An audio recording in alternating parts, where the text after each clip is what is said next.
اور ہم نے تم سے پہلے جتنے پیغمبر بھیجے ہیں سب کھانا کھاتے تھے اور بازاروں میں چلتے پھرتے تھے، اور ہم نے تمہیں ایک دوسرے کے لیے آزمائش بنایا۔ کیا تم لوگ صبر کرو گے؟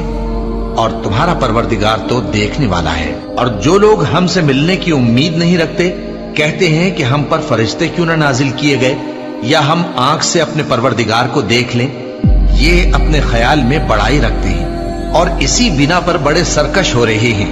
جس دن یہ فرشتوں کو دیکھیں گے اس دن گناہگاروں کے لیے کوئی خوشی کی بات نہیں ہوگی، اور کہیں گے کہیں کوئی رکاوٹ کھڑی کر دی جائے۔ اور جو انہوں نے عمل کیے ہوں گے ہم ان کی طرف متوجہ ہوں گے تو ان کو بکھرا ہوا غبار کر دیں گے۔ اس دن اہل جنت کا ٹھکانہ بھی بہتر ہوگا اور ان کے آرام کی جگہ بھی خوب ہوگی۔ اور جس دن آسمان ابر سے پھٹ جائے گا اور فرشتے نازل کیے جائیں گے، اس دن سچی بادشاہی رحمان